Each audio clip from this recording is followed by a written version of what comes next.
दोस्तों UPSC Hindi tutorial में आपका स्वागत है। आज हम ब्रिटिश कालीन पास हुए एक्टों की चर्चा करेंगे। तो देखते हैं, पहला है 1773 का रेगुलेटिंग एक्ट।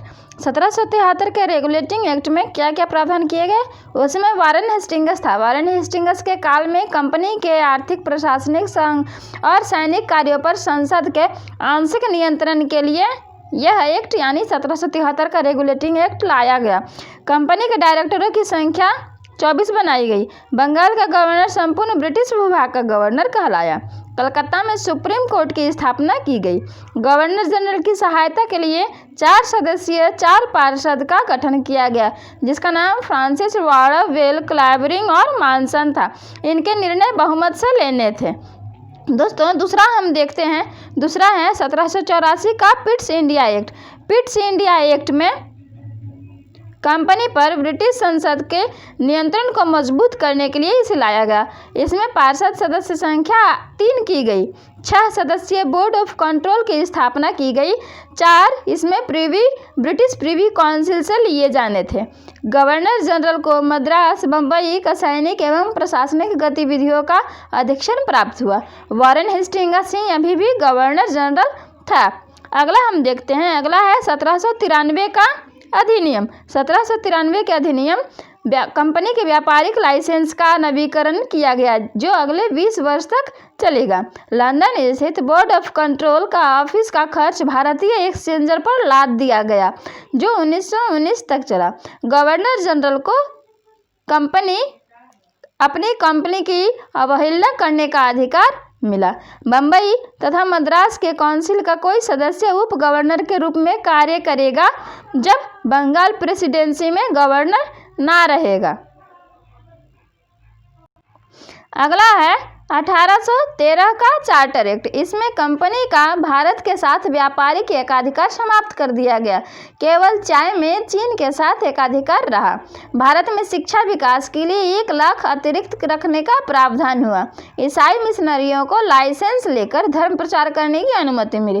कंपनी के व्यापारिक तथा क्षेत्रीय राजस्व से प्राप्त आय के खाते पृथक पृथक किए गए।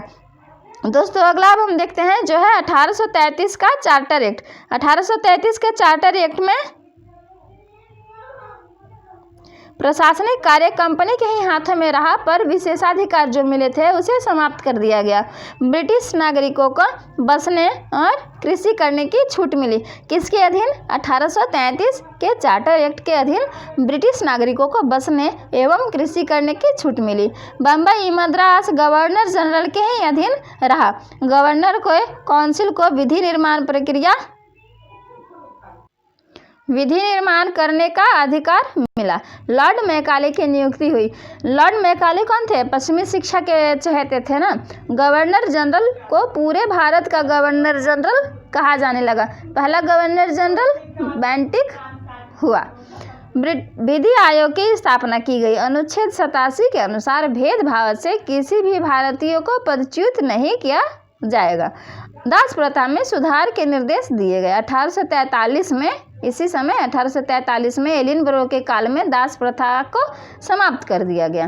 दोस्तों अगला अब हम देखते हैं 1853 का 53 का चार्टर एक्ट। 1853 का चार्टर एक्ट। 1853 के चार्टर एक्ट में कोर्ट ऑफ डायरेक्टर से सिविल सेवक नियुक्ति अधिकार छीन लिए गए। क्यों छीन लिए गए? ताकि परीक्षा शुरू करनी थी। अब प्रतियोगिता परीक्षा शुरू हुई। इसे कोर्ट ऑफ डायरेक्टर को प्रेसिडेंसी बनाने, सीमा परिवर्तन आदि का अधिकार मिला।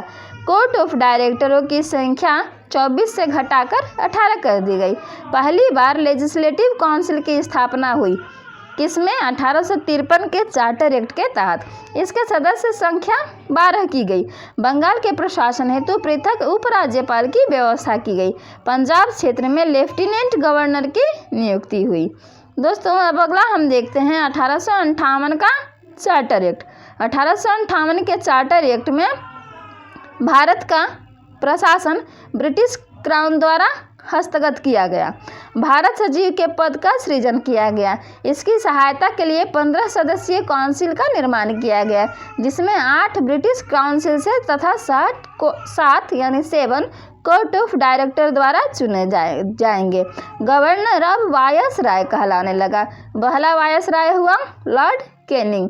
बोर्ड ऑफ कंट्रोल की स्थापना जो 1784 में की गई थी का अंत कर दिया गया। दोस्तों अगला अब हम देखेंगे 1861 का चार्टर एक्ट।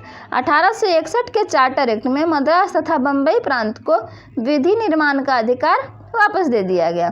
वायसराय की काउंसिल में 6 से 12 अतिरिक्त सदस्य जोड़ने का प्रावधान हुआ, जिनमें आधे गैर सरकारी थे। इनका कार्यकाल 2 वर्ष के लिए हुआ। अब अगला है 1892 का काउंसिल एक्ट। 1892 के काउंसिल एक्ट में वायसराय की काउंसिल में 10 से 12 अतिरिक्त सदस्य जोड़ने का प्रावधान हुआ। आधे इसमें भी गैर सरकारी होंगे। प्रांतीय विधान परिषदों में अतिरिक्त सदस्य संख्या 8 से 20 की गई। पहली बार इसमें चुनाव का उल्लेख हुआ। कब? 1892 के काउंसिल एक्ट में। दोस्तों अगला अब हम देखेंगे 1919 का काउंसिल एक्ट या पार्लियामेंटो सुधार अधिनियम। इसमें मुसलमानों के लिए देखिए दोस्तों 1909 से ही मुसलमानों के दिलों में बीज डाल दिया गया कि वो अलग हो सकते हैं। उसी समय मुसलमानों के लिए पृथक निर्वाचन की व्यवस्था की गई। केंद्रीय विधान परिषद की सदस्य संख्या 69 की गई। 69 में 1 गवर्नर जनरल, उसकी सहायता के लिए 7 कार्यकारिणी के सदस्य, 1 असाधारण सदस्य, उसकी सहायता के लिए 60 अतिरिक्त सदस्य किए गए। अब उस 60 के जो अतिरिक्त का विभाजन, जो 60 हैं उनका विभाजन देखेंगे। 28 शासकीय यानी मनोनीत, 32 अशासकीय यानी निर्वाचित। अब 32 का विभाजन, 5 इसमें मनोनीत और 27 निर्वाचित। अब 27 का विभाजन, 2 इसमें विशेष वर्ग यानी बम्बई बंगाल वाणिज्य मंडल के प्रतिनिधि, 13 साधारण चुनाव मंडल के तहत विभिन्न क्षेत्रों से निर्वाचित सदस्य, 12 श्रेणी वर्ग चुनाव मंडल। अब 12 का विभाजन में 6 भूमिपतियों के चुनाव क्षेत्र से, 6 भूमिपतियों के चुनाव क्षेत्र से और 6 मुस्लिम चुनाव क्षेत्र से। मुस्लिम चुनाव क्षेत्र को ही पृथक निर्वाचन के नाम से ही जाना जाता है। अब अगला है 1919 का भारत सरकार अधिनियम या मॉन्टेग्यू चेम्सफोर्ड सुधार अधिनियम। इसमें गृह सरकार, कार्यपालिका, विधायिका में परिवर्तन के साथ प्रांतों में द्वैध शासन की व्यवस्था की गई। कार्यपालिका बनाई गई। वायसराय की कार्यकारिणी में भारतीय सदस्य भी थे। विधायिका द्विसदनात्मक व्यवस्थापिका यानी उच्च सदन संघीय सभा जिसे कहते हैं, इसमें सदस्य संख्या 60 था। और केंद्रीय विधान परिषद, इसमें सदस्य संख्या 145 थी।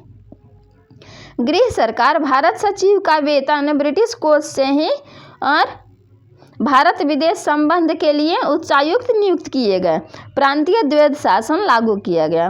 प्रशासनिक विषय के लिए संघीय सूची, राज्य सूची तथा समवर्ती सूची में बांटा गया। प्रशासनिक विषय को संघीय सूची, राज्य सूची और समवर्ती सूची में बांट दिया गया। दोस्तों अब अगला है 1935 का शासन अधिनियम। 1935 के शासन अधिनियम में प्रांतों में द्वैध शासन का अंत कर दिया गया। 6 प्रांतों बंगाल, बिहार, मद्रास, बम्बई संयुक्त प्रांत में द्विसदनीय व्यवस्थापिका नियुक्त की गई। प्रांतों को स्वतंत्र संवैधानिक तथा कानूनी रूप मिला। इसमें 14 खंड, 10 अनुसूचियां, 151 धाराएं थीं।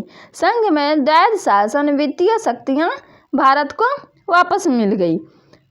संघीय न्यायपालिका की स्थापना की गई। सर्वोच्च न्यायालय प्रिवी काउंसिल ही रहा। अप्रैल 1935 में संघीय बैंक की स्थापना की गई। धारा 93 प्रांतीय गवर्नर विशेष परिस्थितियों में प्रांतीय सरकारों का नियंत्रण कर सकता था। इस पर कांग्रेस को आपत्ति थी। बर्मा को भारत से अलग किया गया। पश्चिमोत्तर सीमा प्रांत को पूर्व प्रांत का दर्जा दिया गया और सार्वत्रिक वयस्क मताधिकार का अधिकार नहीं था। तो दोस्तों आज के लिए बस इतना ही। वीडियो अच्छा लगे तो लाइक और शेयर जरूर करें और कमेंट करके बताएं कि इसमें हम क्या सुधार कर सकते हैं, क्या त्रुटियां हैं। तब तक के लिए बाय, टेक केयर।